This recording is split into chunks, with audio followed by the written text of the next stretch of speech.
A long-running series on this channel has been the 5 Common Misconceptions series, where I take a subject and do my best to over-explain or clear the air surrounding some misinterpreted aspects of the Fallout universe. But today's video is slightly different. Quite often on forums, subreddits, or even my own video comments, I see plenty of common questions about aspects of the game that might not make a lot of sense at first. Things like, why is Diamond City the only major human settlement in the Commonwealth? Or why do people choose to live in rusted makeshift shacks?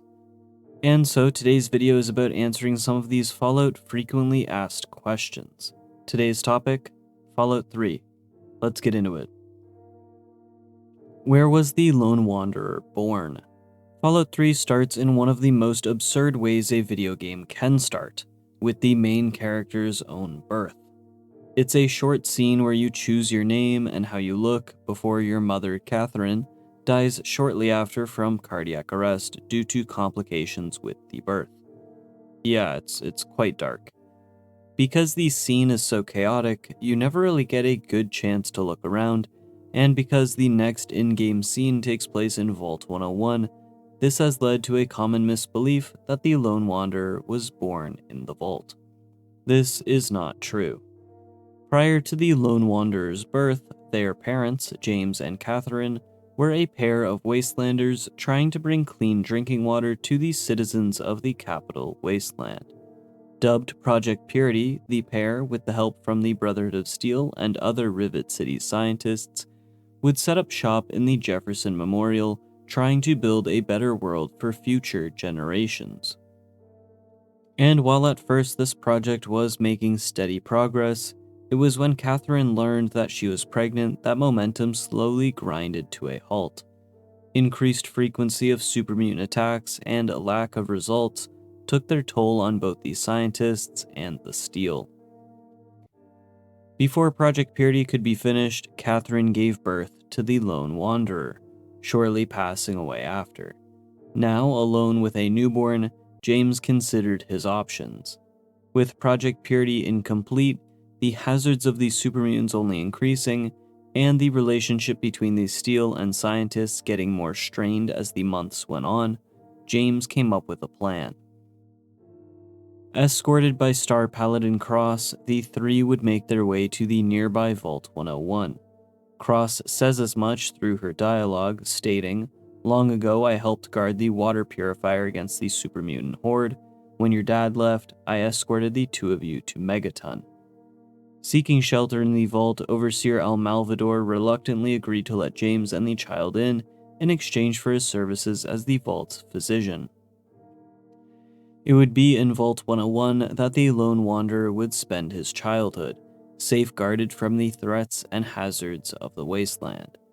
James would keep the truth about the Lone Wanderer's birth a secret as a way to protect them. But if the Lone Wanderer was not born in Vault 101, where were they born? Well, they were born in the Jefferson Memorial at Project Purity. While exploring the old monument, the player can come across the staging area for the Lone Wanderer's birth. If this were an Activision game, you could probably press a hotkey to pay respects here. I should mention that the game tells you quite often that your father was lying to you about your birthplace. Moriarty says it, the way the Overseer treats you on your birthday hints at it, Cross of course mentions it, and your father admits it to you after saving him from the Tranquility Lane simulation. So yes, while knowing that the Lone Wanderer wasn't born in Vault 101 was a pretty well-known fact, maybe the exact birthplace of the Lone Wanderer, in the basement of the Jefferson Memorial, is a lesser-known one. Moving on. Why are they called the Lone Wanderer? Every protagonist in Fallout comes with a cool but brief nickname that describes them. In the first Fallout, it was the Vault Dweller. You were the Vault Dweller selected by Vault 13's Overseer to go out into the wasteland and find the vault a new water chip, the Vault Dweller. In Fallout 2, it was the Chosen One. You were the one chosen by your tribe to go out into the wasteland and find the village saving Gek, the Chosen One. And it's in Fallout 3 that you're known as the Lone Wanderer. But why exactly? Well, like the two prior games, the title is supposed to briefly encapsulate who the main protagonist is. They can't be called the Vault Dweller because they weren't born in a vault. They can't be called the Chosen One because they were never chosen by anyone to accomplish anything. So let's think for a moment about what the Lone Wanderer does throughout the course of Fallout 3 for some inspiration as to what they should be called. They are banished and escape their home, Vault 101, with small amounts of help from other Vault residents. Sure, Amada gives you a pistol and Chief Gomez promises not to tattletale on you, but in the grand scheme of things, these are helpful, but very minor acts. From here, you're by yourself searching for your father. You go to a nearby settlement in search of any leads. The sheriff tells you to talk to the town's bar owner, and Moriarty, while briefly knowing your father for some time, refuses to give up his information easily. Unless you have the caps or speech skills, he sends you back out into the wasteland to settle a score on his behalf.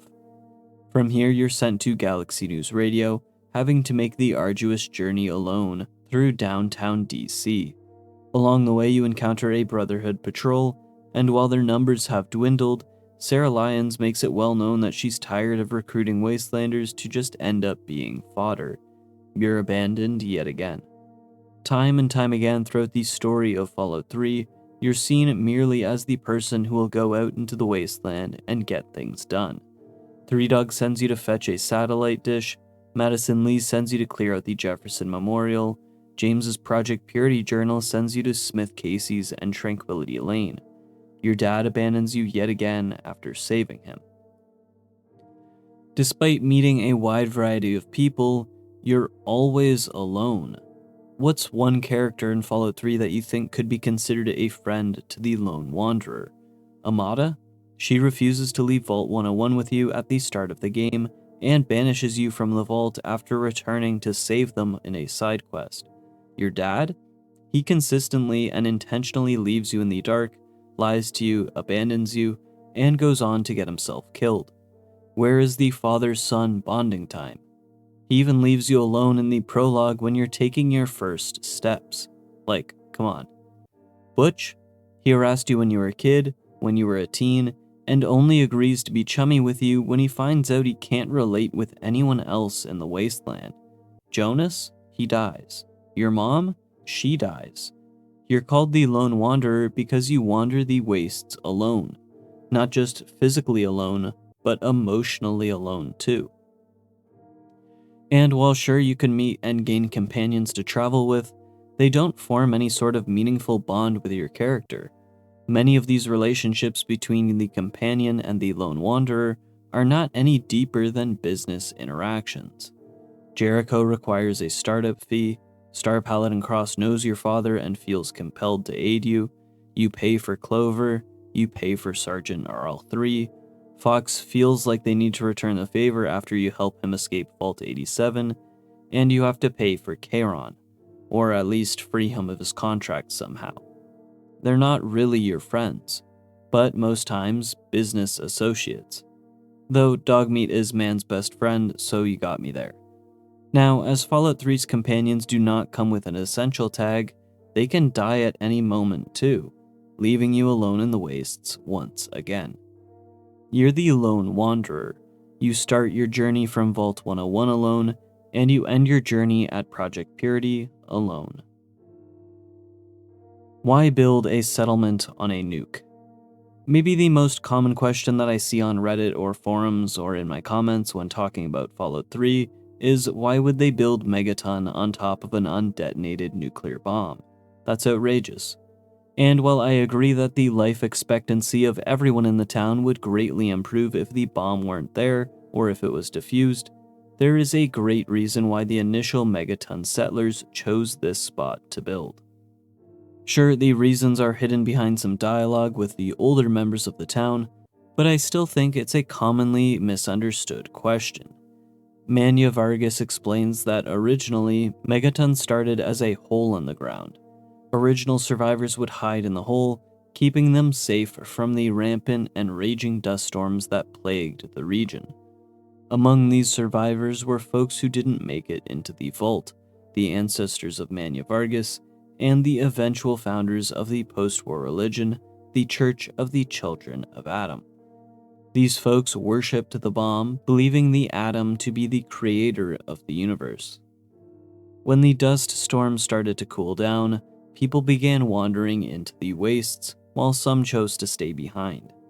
These wanderers and scavengers started coming back to the crater in the ground to trade their stuff, with the early incarnation of Megaton becoming a successful trading center. However, at this point, it was really just a hole in the ground with a bomb dab smack in the middle. They needed protection. And so folks scavenged old airplane parts from a nearby airport and put together the scrap metal settlement that we see today. Mania further explains that the reason the bomb wasn't moved during this time was that while some did want to move the bomb, the Church of Adam wouldn't have helped the settlers and traders with building the town. As they needed as much manpower as possible, they had to give in to the young church's demands. And besides, plenty of people just wanted to leave the thing alone. It hadn't detonated yet, and tampering with it might just cause it to explode. It was better just being left alone. And so, what do you get when you mix a desperate group of misfits, some who didn't get into the vault, some who worshipped nuclear particles, and some who just needed a place to call home? Well, you get a scrap metal settlement built around an undetonated nuclear bomb. You get Megaton. Why are we allowed to be comically evil? Within the first hour of the game, a mysterious man dressed to the nines gives you a devious proposition. Mr. Burke's client, Alistair Tenpenny, has his view of the wasteland obstructed by the eyesore that is Megaton. In exchange for some caps, Burke wants you to detonate the nuclear bomb in the center of the town, dooming nearly all the residents to death. It's very sinister, but it's also sorta comically evil, like mustache-twirling kind of evil. But why exactly does Fallout 3 allow players to be this comically evil? Well, it kinda goes back to 1, the property, and 2, the developers. Since the classic games, the Wasteland has always been a harsh and unpredictable environment. Having the option to do good in this environment is granted. You face lawlessness and chaos in the face and go against it. But you can also give in to the ungoverned world and embrace a more villainous route. It's part of the core game design principle. For example, in the first Fallout, do you steal Necropolis's water chip, dooming the ghouls' settlement, but saving your own? It's a pretty evil thing to do.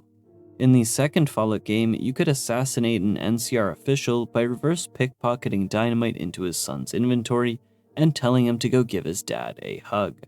It's quite the despicable act. But the Fallout universe lends itself to exploring the chaotic side of human nature, and if that includes giving them comically evil options, it is what it is. Furthermore, Bethesda Game Studios has always been about providing the players with a high degree of freedom and agency when it comes to their games. Prior to Fallout 3, Morrowind and Oblivion, despite some flaws, were praised for their expansive roleplay systems and ability to play the game however you so desire. So, of course, when the Fallout IP met Bethesda Game Studios, the result was an open-world wasteland where the player had free reign for acting however they wanted to. If this meant burning a tree mutant alive or joining a slaver guild, so be it. Fallout 3's tolerance for evil and ability to do evil is rooted within not only the history of the franchise, but also the history of the developers. You get a game where players can shape the destiny of the Lone Wanderer, even if it means doing some comically evil acts. How did the Brotherhood of Steel get to the Capital Wasteland? Originating in an underground bunker on the west coast of the United States, the Brotherhood of Steel is a faction dedicated to the preservation of pre-war technology. They played a crucial role in how the Western Wasteland was formed, providing necessary research into the Master's super mutant threat, ridding the land of raiders, and feuding with the Enclave. They quickly became quite a popular faction among fans thanks to their iconic armor. As such, when Bethesda started making their first Fallout game, Fallout 3, the inclusion of the Brotherhood of Steel was a no-brainer. But one potential problem emerged. The Brotherhood originated on the complete opposite side of the country. How could they possibly make the journey east? Well, aside from it only taking 42-ish days of non-stop walking, we see plenty examples of folks making this cross-continental journey. Harold is another notable one from Fallout 3 that evidently made his way to the Capital Wasteland. Kellogg from Fallout 4 left San Francisco for the Commonwealth. We've seen folks make this sort of journey before. Now, as for why the founding Lost Hills chapter of the Brotherhood of Steel decided to spread their reach across the American wasteland, well, it actually makes quite a bit of sense. At the end of Fallout 2, with the Enclave destroyed and the NCR taking a hefty command of the Californian wastes, the Brotherhood was left without any opposition. And so, to avoid overpopulation and stagnation within the group, to ensure the Steel will still grow and be prosperous, the Elder Council decided to form sub-factions called chapters to scour other large cities in search of any remaining pre-war technology. Elder Elijah's chapter was sent to the Mojave. Head scribe Reginald Rothschild mentions a Chicago chapter, but contact's been lost with them. And Elder Owen Lyon's chapter was sent to the former nation's capital, Washington, D.C. Under search and recovery orders, it was Lyon's mission to scour military bases in search of advanced technologies. After being dispatched from Lost Hills around 2254, it took this newly formed chapter about a year to get to the Capital Wasteland. Rothschild mentions that 23 years have passed since they left the West Coast, and also notes that they arrived in DC in 2255. As this trek, according to Google Maps, is 989 hours long, Lyon's chapter marched about 3 hours a day, which actually seems quite reasonable, especially when considering all the gear and equipment they must have been hauling. So how exactly did a faction that started out on the West Coast find themselves eastward bound? Well, they simply put one foot in front of the other, and soon they found themselves walking out the door.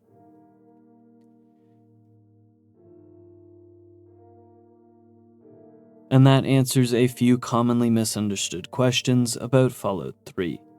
From why the Lone Wanderer is called the Lone Wanderer, to the game permitting some truly dubious roleplay options. Even 16 years after the game was released, there are plenty of questions surrounding some of the decisions made and the lore in Fallout 3. Hopefully this video cleared some of that up. Let me know if you can think of any more. But that's all from me today, folks. If you liked the video, be sure to share and subscribe. Join the Discord. Have a good rest of your day. Cheers. Yes, a rather unfortunate incident. In all the commotion, Miss Beatrice suffered a rather bad sprain in her left toe. The big one. Obviously, I had no choice but to amputate the leg. Yeah, I'm sorry to say the operation was not a success.